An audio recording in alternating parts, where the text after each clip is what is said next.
नमस्ते साथियों, जय श्री कृष्णा। जितने भी आरपीएससी फर्स्ट ग्रेड और आरपीएससी सेकंड ग्रेड हिंदी विषय से तैयारी करने वाले मेरे साथीगण मुझसे जुड़े हुए हैं, उनका मेरे चैनल पर स्वागत है। आपको इस चैनल पर RPSC first grade, second grade, KVS, PGT, NVS, D triple S B Hindi विषय से जितने भी साथी तैयारी कर रहे हैं उनको इस चैनल पर हिंदी से तैयारी करवाई जा रही है। तो आप मुझसे जुड़ सकते हैं और हिंदी सब्जेक्ट की तैयारी कर सकते हैं। इसी तैयारी की श्रृंखला में मैं आपके लिए हिंदी साहित्य का इतिहास लेकर आई हूँ। और मैंने हिंदी साहित्य का इतिहास शुरू किया था, जिसमें आदिकाल पढ़ चुके थे। हिंदी साहित्य इतिहास का नामकरण, काल विभाजन हमने देख लिया था और हमने भक्तिकाल स्टार्ट किया था। और मैंने भक्तिकाल स्टार्ट कर दिया था, जिसमें मैंने आपको पहले 2 वीडियो में हमने भक्तिकाल शुरू कर दिया था, जिसमें से भक्तिकाल का नामकरण पढ़ा था हमने। और फिर बाद में आचार्य रामचंद्र शुक्ल ने जो भक्तिकाल का काल विभाजन किया था, भक्तिकाल को 2 भागों में बांटा था, निर्गुण और सगुण, जिसमें से हमने निर्गुण ज्ञानाश्रय स्टार्ट किया था। और हमने बहुत सारे कवियों के बारे में पढ़ा था, जिसमें हमने कबीरदास के बारे में पढ़ा था, रविदास, रैदास के बारे में पढ़े थे और गुरु नानक जी हमने पढ़ लिया था। अब हम आगे पढ़ेंगे जाम्बो जी के बारे में, जो ये अगले कवि है। और देखिए, मुझे किरण नाम से जो आईडी बनी हुई है, उन्होंने मुझे कमेंट बॉक्स में कमेंट भी किया था कि दीदी आप हमें पहले पुराने पेपर कैसे सॉल्व करते हैं ये हमें बता दीजिए। तो मैंने पिछले वीडियो में आपको पुराने पेपर कैसे सॉल्व करते हैं ये मैंने बताया था। और मैंने इसमें 2013 का पेपर लिया था, जिसमें मैंने आपको पेपर सॉल्व करके बताया था कि आपको पेपर कैसे सॉल्व करना है। और देखिए, मैं आपको एक बार और बता दूं कि पेपर सॉल्व करने से पहले आपको एक बार जो मैं नोट दे रही हूँ, या आपके पास भी कोई नोट्स होंगे, अगर आपने कोई कोचिंग ली हो या कोचिंग पे तैयारी की हो तो नोट्स बने होंगे, तो आप पहले उन नोट्स को कम से कम 2-3 बार रिवीजन करें और फिर बाद में आप पेपर सॉल्व करें। क्योंकि अगर आप डायरेक्ट पेपर लेके बैठ जाएंगे तो शायद समझने में कोई प्रॉब्लम होगी। लेकिन अगर आप नोट्स को कम से कम 2 या 3 बार रिवीजन कर लेंगे तो आप जैसे ही क्वेश्चन को पढ़ेंगे तो आपके दिमाग में आ जाएगा कि हाँ, ये मैंने पेज नंबर पे या मैंने उस टॉपिक में ये क्वेश्चन पढ़ा था। तो आप वहाँ से जाके चेक कर सकते हैं और उस क्वेश्चन को सोल्व कर सकते हैं। और देखिए, मैंने आपको बताया था कि पेपर कैसे सोल्व करना है। एक पेपर के साथ में, एक क्वेश्चन के साथ में हमें उससे रिलेटिव जो भी बहुत सारे ऑप्शन होते हैं उनको भी हमें लिखना है, उनके बारे में हमें जानकारी लेनी है। हो सकता है, क्या पता, अगले एग्ज़ाम में वो वाले ऑप्शन से भी कोई क्वेश्चन उठ जाए। तो आपको जैसे मैंने बताया वैसे पेपर सोल्व करना है। और देखिए, मैंने भी ऐसे ही पेपर सोल्व किया था। मैंने कम से कम 2 से 3-4 बार मैंने नोट्स पढ़े थे सबसे पहले, क्योंकि मैंने खुद भी फर्स्ट बार तैयारी की थी तो मुझे भी समझ में नहीं आया था। तो इसीलिए मैंने सबसे पहले पेपर सोल्व करना स्टार्ट किया था, लेकिन समझ में नहीं आया था, इसीलिए मैंने कम से कम 3 से 4 बार नोट्स पढ़े थे। फिर बाद में पेपर अच्छी तरह से मैंने सोल्व किए थे।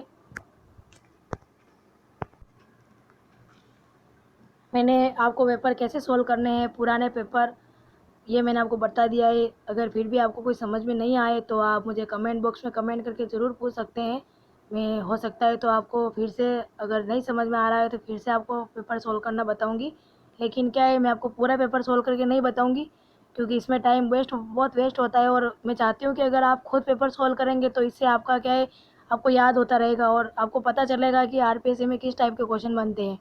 अगर मैं आपको पेपर सोल्व करवाऊँगी तो इसमें आपको कोई समझ में नहीं आने वाला है। इसलिए आप खुद अपने हाथों से पेपर सोल्व करेंगे तो अच्छा रहेगा। और मैंने आपको एक बुक बताई थी, प्रतियोगिता साहित्य, जो केवीएस, एनवीएस, यूजीसी नेट की चलती है, वो भी आप लेके आ जाइए। उसमें भी हिंदी साहित्य इतिहास के बहुत सारे, काव्य शास्त्र के भी बहुत सारे पेपर दे रखे हैं, तो आप उनमें से भी सोल्व कीजिए। और जो भी 2013 से लेके 2020 तक आरपीएससी में एग्ज़ाम हुआ था फर्स्ट ग्रेड और सेकंड ग्रेड हिंदी का, आप उसकी भी प्रिंटेड निकलवा लीजिए, तो उसके पेपर सोल्व कीजिए आप। उनमें से ज़रूर क्वेश्चन रिवीजन होते हैं और इस बार भी क्वेश्चन बहुत सारे रिवीजन हुए थे। और हिंदी में देखिए, हमारे सिलेबस इस बार चेंज हो चुका है, तो अब शायद 2-3 साल तक नहीं हुए, तो आप तैयारी में लग जाए अभी भी, क्योंकि फर्स्ट ग्रेड की वैकेंसी बहुत जल्दी ही आने वाली है। और साथ में मैं आपको तैयारी करवा रही हूँ, तो आप मेरी क्लासेस ज़रूर देखें, वीडियो देखें। अगर आप पहली बार तैयारी कर रहे हैं तो मेरे इस चैनल से ज़रूर जुड़े। आपको यहाँ पे फ्री में हिंदी साहित्य इतिहास फर्स्ट ग्रेड हिंदी के नोट्स प्रोवाइड करवा जा रहे हैं। इसमें आपको कोई चार्ज नहीं देना है, कोई पैसे नहीं देने हैं। अगर आप पहली बार मेरे इस चैनल पर आए हैं तो चैनल को सब्सक्राइब, लाइक और ज़रूर करें और बेल आइकन को प्रेस करें ताकि मेरी हर आने वाली वीडियो सबसे पहले आप तक पहुंच सके। तो अब हम भक्ति काल के बाद आगे पढ़ेंगे। हम भक्ति काल में जामोजी। ये देखिए, मैंने एक बुक लिख रखी है। नव भक्तमाल के लेखक कौन है? राधाचरण गोस्वामी। एक तो मैंने आपको पीछे पेपर सोल्व करे थे तो बताया था भक्तमाल, जो सिर्फ भक्तमाल है रामादास की है, और नव भक्तमाल के लेखक कौन है? राधाचरण गोस्वामी। जामोजी का जन्म हुआ था 1451 ईस्वी में। जन्म स्थान है इनका ग्राम पिपासर, जिला नागौर का है, अपने राजस्थान में। ये वैष्णवी संप्रदाय के संस्थापक थे। और देखिए, जाम्बोजी जो है ये हमारे फर्स्ट पेपर है जीके वाला, उसमें भी संप्रदाय में है ये जाम्बोजी वाला, तो आपके दोनों तरफ काम आ जाएगा ये। जाम्बोजी विष्णु संप्रदाय के संस्थापक थे। अपने जीवन काल में 4 शिष्यों को मान्यता दी इन्होंने। किसने? जाम्बोजी ने। हावली पावजी, लोहा पातोल, दत्तनाथ और मालदेव। जाम्बोजी को नाथ पंथ से प्रभावित माना जाता है और समाधि स्थल कहाँ है इनका? समराथल, बीकानेर। ये समाधि स्थल समराथल, बीकानेर, ये हमारे जीके में क्वेश्चन पूछा जाता है अक्सर जाम्बोजी के बारे में कि जाम्बोजी का समाधि स्थल कौन सा है, तो समराथल, बीकानेर में। आगे हम पढ़ेंगे हरिदास निरंजनी। ये डिडवाना के निवासी थे। निरंजनी संप्रदाय के प्रमुख संत हैं। निरंजनी संप्रदाय को साधना के क्षेत्र में नाथों और संतों के बीच की कड़ी माना जाता है। राघोदास ने अपने ग्रंथ भक्तमाल में निरंजनी संप्रदाय का संस्थापक जगन को माना है। ये देखिए, मैंने अभी ऊपर बताया था भक्तमाल एक नाभादास की भी है और एक राघोदास है, तो इन्होंने भी भक्तमाल लिखी थी। कृतियाँ है किसकी? जामोजी की कृतियाँ कौन कौन सी है? अष्टपदी, ब्रह्म स्तुति, पूजा जोग और समाधि जोग। ये देखिए, तीनों ही मैंने एक साथ मिक्स करके लिख दी थी क्योंकि मुझे याद करने में बहुत कन्फ्यूज था जब मैंने फर्स्ट बार तैयारी की थी। तो भक्तमाल नाभादास की है, भक्तमाल राघोदास जो निरंजनी संप्रदाय से जुड़े हुए हैं, और नव भक्तमाल किसकी है? राधाचरण गोस्वामी की। अब तो मुझे ये सारे मुंह पे याद हो गई है और मैं भूलती भी नहीं हूँ क्योंकि मैंने बहुत बार रिवीजन किया है और मैंने तैयारी रेगुलर भी रखी है। अभी टाइम नहीं मिलता है क्योंकि वैकेंसी नहीं है, इसलिए थोड़ा टाइम कम मिल पाता है। लेकिन पहले जब फर्स्ट बार पढ़ी थी तो मैं खुद कन्फ्यूजन हो जाती थी कि रचना किसकी है, क्या है, लेकिन अब मुझे खुद ये सारी मुँह पे याद हो गई है। और देखिए, जो आपको याद नहीं हो तो आप उसे लिख लीजिए, क्योंकि मुझे जो भी याद नहीं होता था मैं इस तरह लिख लेती थी तो मुझे याद हो जाता था। तो अगर आपको कोई याद करने में परेशानी होती है तो आप लिख लिया कीजिए ताकि आपको जल्दी याद हो जाए। अब हम पढ़ेंगे दादू दयाल। दादू पंथ के प्रवर्तक है दादू दयाल, और पर ब्रह्म संप्रदाय भी कहते हैं किसको? दादू पंथ को। दादू पंथ को निर्गुण ब्रह्म संप्रदाय के नाम से भी जाना जाता है। राजस्थान के कबीर कहे जाते हैं। कौन? दादू दयाल। ये क्वेश्चन मोस्ट इम्पोर्टेंट है। क्वेश्चन पूछा जाता है कि राजस्थान के कबीर कौन माने जाते हैं, तो दादू दयाल माने जाते हैं। इनका जन्म कहाँ हुआ था? अहमदाबाद, गुजरात में। लोधीराम नागर ब्राह्मण को साबरमती नदी में बहते हुए मिले। कौन? दादू दयाल। बचपन का नाम क्या था इनका? दाऊद। जाति इनकी विवादित है। कुछ लोग ब्राह्मण, कुछ मोची, तो कुछ इनको दुनिया मुसलमान मानते हैं। जीवन का अधिकांश समय राजस्थान में व्यतीत हुआ इनका। पहले सांबर में आकर रहे, बाद में नरेना, नारायणा, जयपुर को अपना निवास बनाया। गरीबदास व मिस्किनदास इनके बड़े पुत्र थे, जो दादू दयाल की मृत्यु उपरांत दादू पंथ की गद्दी पर बैठे। और रचना किनकी है? रचना कौन सी है? अंगवधु। ये रचना है अंगवधु। ये अक्सर एग्जाम में पूछी जाती है और मोस्ट इम्पोर्टेंट है, और ये किसी न किसी एग्जाम में पूछी भी गई है। जब मैंने पेपर सोल्व किया था तो मुझे याद है कि ये रचना अंगवधु एग्जाम में पूछी गई रचना है, जो किसकी है? दादू दयाल की है। दादू पंथ का सत्संग स्थल अलग दरीबा कहलाता है। यानी जो दादू पंथ का सत्संग स्थल होता है वो क्या कहलाता है? अलग दरीबा। दादू पंथ की प्रधान पीठ दादू द्वारा नरेना, जयपुर में है। यानी जो दादू पंथ है इनकी प्रधान पीठ कहाँ है? तो दादू द्वारा है। कहाँ है? नरेना, जयपुर में है। दादू दयाल के पदों का संकलन उनके शिष्य संत दास व जगन्नाथ दास ने हरड़े वाणी शीर्षक से किया था। ये मोस्ट लाइन है कि हरड़े वाणी किसकी है? जगन्नाथ दास की है, जिन्होंने दादू दयाल के पदों का संकलन किया था। किसमें? हरड़े वाणी में। ये जगन्नाथ दास है, तो ये क्या है, मैंने पेपर सोल्व किया था तो उसमें जगजीवन दास दे रखा था, और हरड़े वाणी का नाम आया था तो ये मुझे पता था क्योंकि हरड़े वाणी इसमें आया है। लेकिन जगन्नाथ दास या जगजीवन दास, दोनों में से कोई भी नाम आ सकता है, तो ये एक ही व्यक्ति है। रजब दास ने अंगवधु शीर्षक से दादू दयाल के पद संकलित किए हैं। ये एग्जाम में पूछा भी जाता है क्वेश्चन कि जगजीवन दास ने दादू पदों के संकलन किस में किया है, तो हरड़े वाणी में किया है, और रजब दास ने किस में किया है? अंगवधु शीर्षक से किया है। दादू दयाल के संपादक पंडित परशुराम चतुर्वेदी है, यानी दादू दयाल एक रचना है जिसके संपादक कौन है? पंडित परशुराम चतुर्वेदी है। आचार्य क्षिति मोहन सेन ने दादू की रचना की। दादू क्या है? ये ग्रंथ है जो किसकी है? क्षिति मोहन सेन की।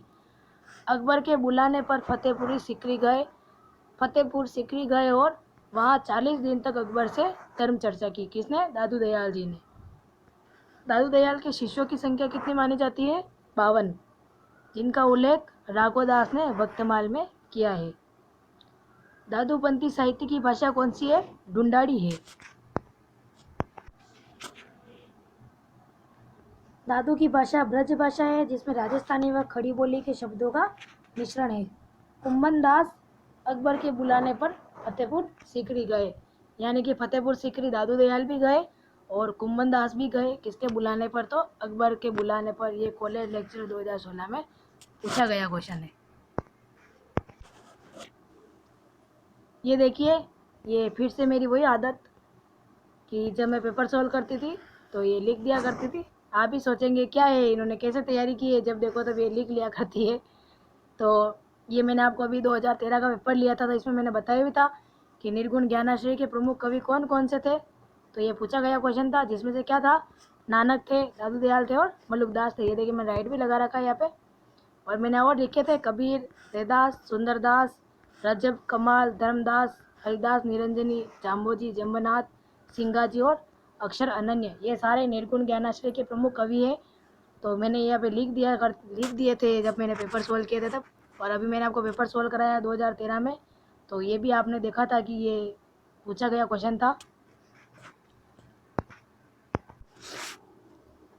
अब ये देखिए फर्स्ट ग्रेड 2020 में पूछा गया क्वेश्चन है कि लक्षण ग्रंथ पूछे गए थे कि इनमें से कौन सा लक्षण ग्रंथ नहीं है। तो काव्य निर्णय लक्षण ग्रंथ है, रस रहस्य लक्षण ग्रंथ है, और ललित नाम जो किसकी है? मतीराम की है। ये लक्षण ग्रंथ माने जाते हैं। कठिन काव्य का प्रेत किसे कहा जाता है? केशवदास को कहा जाता है। ये भी क्वेश्चन पूछा गया था। काव्य विवेक के रचनाकार कौन है? चिंतामणि। श्रृंगार निर्णय भिखारीदास, जगत विनोद पद्माकर और सिद्धांत सार जसवंत सिंह। और देखिए ये दोनों रचनाएं कन्फ्यूजन करने वाली है, सिद्धांत सार और संग्राम सार। सिद्धांत सार जसवंत सिंह की है, जो अक्सर एग्जाम में पूछी जाती है और मोस्ट इम्पोर्टेंट है। और संग्राम सार ये किसी है? कुलपति मिश्र की है। आगे हम पढ़ेंगे सुंदरदास। ये देखिए सूरदास अलग है और ये सुंदरदास अलग है, इन दोनों में आप कंफ्यूज मत हो जाना। सुंदरदास का जन्म है दौसा राजस्थान में। जाति से खंडेलवाल वैश्य थे और गुरु थे इनके दादू दयाल। अधिकांश संत अवर्ण समझी जाने वाली जातियों से आए थे। सुंदरदास सवर्ण जाति में पैदा हुए थे। अधिकांश संत अशिक्षित थे, किंतु सुंदरदास सुशिक्षित थे। उन्होंने काशी जाकर वेद वेदांत न्याय दर्शन आदि का अध्ययन किया था। हमने जब अभी कबीरदास पढ़े थे तो हमने पढ़ा था ना कि कबीरदास जी अक्षर ज्ञान की बजाय लौकिक ज्ञान को महत्व देते थे। तो इसमें क्या लिख रखा है कि अधिकांश संत क्या थे? अशिक्षित थे, लेकिन किंतु एकमात्र ऐसे ये है जो सुंदरदास है जो क्या है? सुशिक्षित थे, और इन्होंने वेद वेदांत न्याय दर्शन आदि का भी अध्ययन किया था। अधिकांश संत कवियों ने गाने योग्य पद और दोहे ही लिखे, किंतु सुंदरदास ने कवित सवैया में भी काव्य रचना की है। अधिकांश संतों ने सदुगड़ी भाषा का प्रयोग किया है, किंतु सुंदरदास ने मंजी हुई ब्रज भाषा का। निर्गुण भक्तों में सुंदरदास सर्वाधिक काव्य कला मर्मज्ञ थे। यानी जितने भी संत हमने पढ़े थे उनमें से सबसे मोस्ट कौन थे? ये सुंदरदास जी, जो क्या सुशिक्षित थे, पढ़े लिखे थे। ज्ञान समुद्र, सुंदर विलास इनकी प्रसिद्ध रचना है। और ये ज्ञान समुद्र ये किसी एग्जाम में पूछी गई रचना है और ये अक्सर पूछी भी जाती है। ज्ञान समुद्र किसकी रचना है? ये किसकी है? सुंदरदास की है। हरिनारायण शर्मा ने सुंदर ग्रंथावली का संपादन किया। सुंदरदास श्रृंगार रस के घोर विरोधी थे। केशवदास की रसिक प्रिया, नंददास की रस मंजरी, सुंदर कविराय की सुंदर श्रृंगार की इन्होंने क्या की? घोर निंदा की इन्होंने। किसने? सुंदरदास जी ने। अब हम पढ़ेंगे रजबदास। दादू दयाल के प्रमुख शिष्य थे रजबदास। वास्तविक नाम इनका क्या था? रजब अली खां। जनश्रुति है कि ये आजीवन दूल्हे के वेश में रहे। दादू दयाल के पदों का संकलन इन्होंने अंगवधु शीर्षक से किया। सबंगी सर्वंगी इनकी अन्य रचनाएं है जिसमें अन्य संतों के पद संकलित है। ये सबंगी या सर्वंगी ये भी एग्जाम में पूछी जाने वाली रचना है और इम्पोर्टेंट है। इन्होंने स्वरचित पदों को रजबवाणी शीर्षक से संकलित किया। सुंदरदास की अपेक्षा इनमें किनमें? रजब में कवित्व की शक्ति अधिक थी। ये किसने कहा? डॉक्टर बच्चन सिंह ने कहा है। आगे हम पढ़ेंगे संत साहित्य से संबंधित अन्य तथ्य। यानी कि जो संत साहित्य, हमने बहुत सारे कवि पढ़ लिए हैं, लेकिन इनमें से और ऐसे कवि है जिनके बारे में इम्पोर्टेंट बात कही गई है, तो हम आगे इनके बारे में पढ़ेंगे। लालदास ने लाल पंथ का प्रवर्तक किया। यानी कि जो लालदास है कवि, इन्होंने किस पंथ का प्रवर्तन किया? तो लाल पंथ का प्रवर्तन किया। जाति से क्या थे? ये मेव मुसलमान थे। लालदास का जन्म राजस्थान के अलवर जिले के धौलीधूप गांव में हुआ था और इनके शिष्यों में हिंदू व मुसलमान दोनों आते हैं।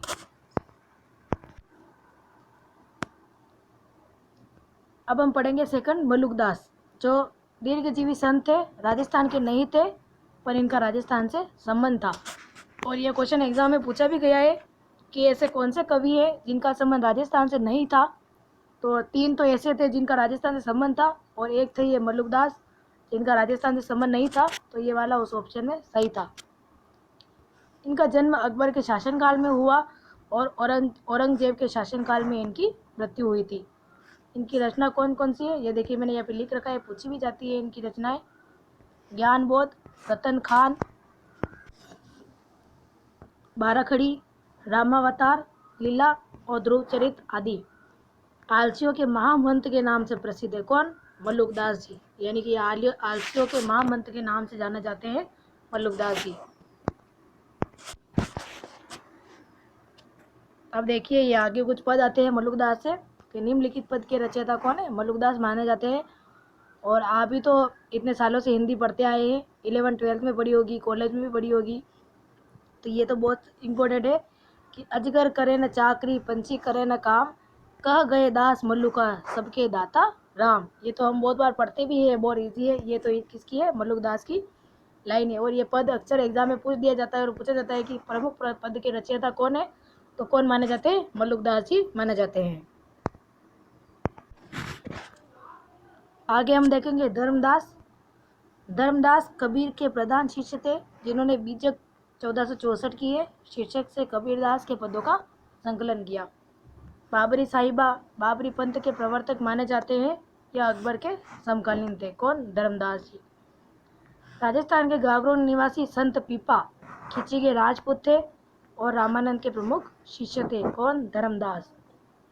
संत सेन जाति से नाई और धन्ना जाट थे। ये सेन अलग है और ये अलग संत के बारे में कहा गया है। ये जो हमने ये पढ़ा ये धर्मदास के बारे में था और संत सेन है ये जाति से नाई और धन्ना जाट थे। सिख गुरुओं की गणना भी संतों में की जाती है। गुरु नानक देव की रचनाओं का संकलन गुरु अंगद ने किया। सिखों के 5वें गुरु कौन है? अर्जुन देव ने आदि ग्रंथ का संपादन किया। यानी सिखों के 5वें गुरु कौन है? अर्जुन देव।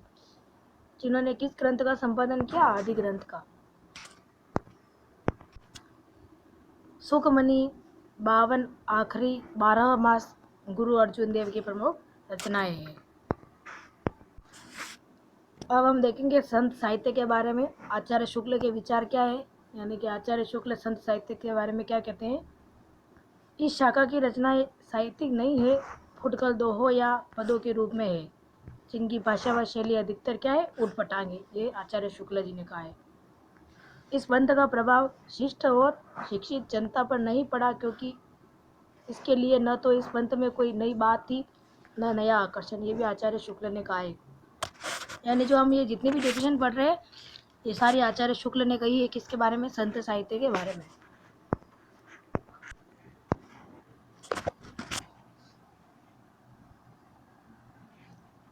संस्कृत बुद्धि, संस्कृत हृदय व संस्कृत वाणी का वह विकास इस शाखा में नहीं पाया जाता है जो शिक्षित समाज को अपनी ओर आकर्षित करता है। ये भी आचार्य शुक्ल ने कहा है। निर्गुण संत कवियों की परंपरा में थोड़े ही ऐसे हुए हैं जिनकी रचना साहित्य के अंतर्गत आ सकती है। शिक्षितों का समावेश नहीं होने से इनकी वाणी अधिकतर सांप्रदायिकों के कार्य की ही है। ये भी आचार्य शुक्ल ने कहा है। अब हम पढ़ेंगे आगे निर्गुण संत साहित्य की विशेषताएं और प्रवृत्तियां। और इन विशेषताओं और प्रवृत्तियों को आपको अच्छी तरह से पढ़ना है, क्योंकि एक क्वेश्चन तो इनमें पूछा ही जाता है। और फर्स्ट ग्रेड 2020 में भी ये क्वेश्चन देखने के लिए पूछा गया था। पहला है निर्गुण निराकार ईश्वर की उपासना पर बल, नाम स्मरण पर बल। ये देखिए मैंने राइट लगा रखा है। ये फर्स्ट ग्रेड 2020 में पूछा गया था। मूर्ति पूजा का विरोध, अवतारवाद का विरोध, तीर्थाटन का विरोध, कर्मकांड व ब्रह्म बाहरी आडंबरों का विरोध। और ये भी देखिए एग्जाम में पूछी गई थी, जो मैंने अभी अलग लिखी थी, कि निर्गुण भक्ति में विश्वात्मा प्रभु के विश्वव्यापी अस्तित्व में आस्था प्रकट की गई है। निर्गुण भक्त वर्ण व्यवस्था के पक्षधर नहीं थे। ये भी किसी एग्जाम में पूछी गई थी, जो मैंने यहाँ पे लिख दी थी, क्योंकि ये इन नोट्स में नहीं थी, इसलिए मैंने यहाँ पे लिख दी थी। फिर ये देखिए इधर है, ये निर्गुण भक्त सत्य के शोधक है। फिर बाद में 7वां है बहुदेववाद का विरोध है, वर्ण व्यवस्था, जाति पाति छुआछूत का विरोध, सांप्रदायिकता का विरोध, गुरु महिमा का गायन। ये भी देखिए राइट लगा रखा है। फर्स्ट ग्रेड 2020 में पूछा गया था। प्रेम तत्व की प्रधानता, एकेश्वरवाद पर बल, अद्वैतवाद का समर्थन, शास्त्रों का विरोध। आगे है आत्मा अनुभूतियों पर बल, आचरण की शुद्धता पर बल, अहंकार के त्याग पर बल, नारी निंदा, माया निंदा, मुक्तक शैली का प्रयोग, प्रतीकात्मकता और रहस्यवादिता, सदुगड़ी भाषा का प्रयोग, शांत रस की प्रधानता और कला पक्ष का अभाव। ये फर्स्ट ग्रेड 2013 में पूछा गया क्वेश्चन है। संत मत की साधना सहज साधना कहलाती है। ये मैंने अभी आपको पेपर सॉल्व कराए तो बताए भी थे। सगुण और निर्गुण भक्ति की तुलना की दृष्टि से कथन कौन सा, मतलब कथन गलत था इसमें। तो ये हमने देखा था सगुण और निर्गुण दोनों को मिला के पूछा गया है। तो दोनों ही गुरु की महिमा को स्वीकार करते हैं, दोनों ही सत्संगति पर बल देते हैं, दोनों ही नाम स्मरण पर महिमा पर, यानी दोनों ही नाम स्मरण की महिमा को स्वीकार करते हैं। और इसमें एक ऑप्शन अलग था, जो सगुण और निर्गुण भक्ति दोनों की तुलना में सेम नहीं था, मैच नहीं खा रहा था, इसलिए वो गलत था। और मैंने तीनों यहाँ पे लिख दिए थे, क्योंकि ये तीनों ही सही थे।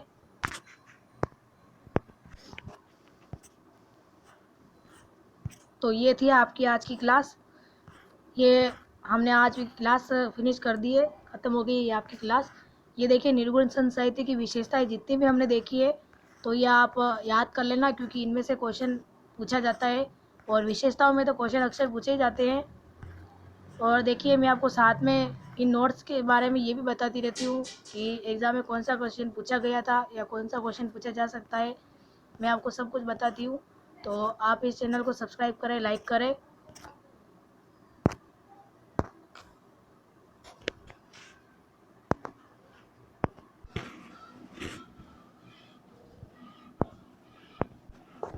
तो ये थी आपकी क्लास। देखिए आप मेरे साथ के साथ चलिए, और मैं आपको टेलीग्राम पर पीडीएफ भी भेजती हूँ। आप उस पीडीएफ से अपने नोट्स बना सकते हैं। अगर आपको कोई समझ में नहीं आया तो आप कमेंट बॉक्स में मुझे पूछ लीजिएगा, और मेरे टेलीग्राम को भी ज्वाइन कर लीजिए, क्योंकि मैं यहाँ पे जो भी पढ़ाती हूँ उसकी PDF मैं मेरे टेलीग्राम चैनल पर आपको भेज देती हूँ। और मैं आपको बार बार कहती हूँ कि आप अपने हाथों से नोट्स बनाइए, क्योंकि हाथों से नोट्स बनाते हैं तो अच्छा रहता है, याद भी होता है। मैंने खुद अपने हाथों से नोट्स बनाए हैं। और अगर आप प्रिंट आउट भी निकलवा लेंगे तो भी कोई फ़ायदा नहीं होगा, क्योंकि सीधा हलवा अच्छा नहीं लगता है। खुद बना के खाते हैं तब हमको पता चलता है कि हमने कौन सी कमी रखी है अंदर, कौन सी कमी नहीं की है, तो उसको हम पूरा कर सकते हैं। हमने भक्तिकाल में ये निर्गुण ज्ञानाश्रय पढ़ा था। अब हम कल की वीडियो में निर्गुण प्रेमाश्रय के बारे में पढ़ेंगे, जो प्रेम मार्गी, निर्गुण प्रेम मार्गी है। फिर बाद में हमारा राम भक्ति काव्य और कृष्ण भक्ति काव्य चलेगा। तो ये थी आपकी क्लास आज की। थैंक यू, धन्यवाद। जय श्री कृष्णा, राधे राधे। और हाँ, आप मुझे कमेंट बॉक्स में ज़रूर बताना कि आपको ये वीडियो कैसा लग रहा है। अगर कोई गलती हो जाए तो भी बताना मुझे ज़रूर कि मैंने कहाँ पे गलती की है, तो मैं उसको सुधार करूँगी। जय श्री कृष्णा, राधे राधे।